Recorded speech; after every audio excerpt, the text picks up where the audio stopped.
सो hey guys, Radhe Radhe. सुबह का समय हो चुका है तो आज है मम्मी का फास्ट। मम्मी के फास्ट में क्या बनाएंगे? गाजर का हलवा।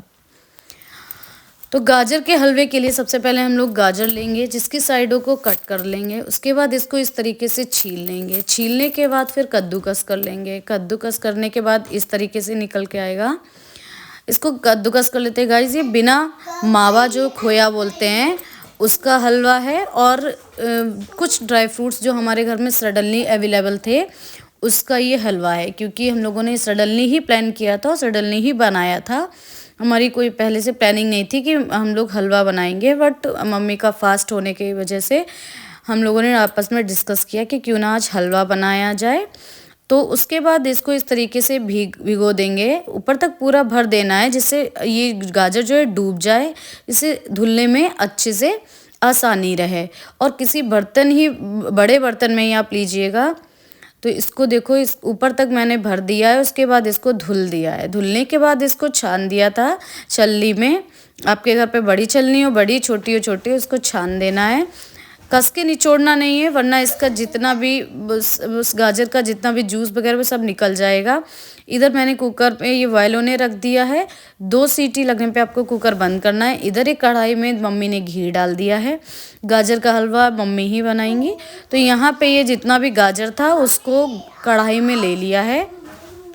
गाजर जो उबली हुई थी उसको कढ़ाई में ले लिया है।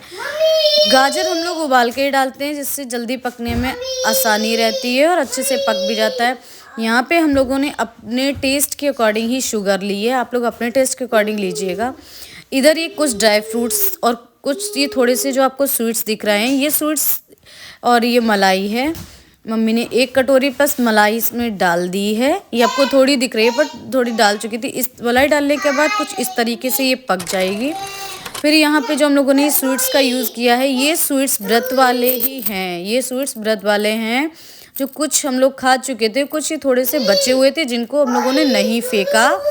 इसलिए फेंकना नहीं चाहिए स्वीट्स, इनको यूज़ में आप लोग लाइए, यूज़ में लाइए, बर्बाद मत करिए। तो यहाँ पे हम लोगों ने गाजर का हलवा में इस स्वीट्स को यूज़ कर लिया है। कुछ ड्राई फ्रूट्स जो हम लोगों के पास अवेलेबल थे, क्योंकि आपको जैसे कि मैंने बताया था कि ये गाजर का हलवा सडनली ही बनाया था। इन सारी चीज़ों को मिक्स करने के बाद ये अच्छे से पक चुका है। पकने के बाद ये कुछ इस तरीके से निकल के आया है। उसके बाद गाजर का हलवा बनके रेडी हो गया है। इसी के साथ आप लोग मेरे ब्लॉग को एंजॉय कीजिए, शेयर कीजिए, लाइक कीजिए एंड कमेंट कीजिए और सब्सक्राइब कीजिए। बाकी आप लोग मेरे चैनल पे बने रहिए। राधे राधे।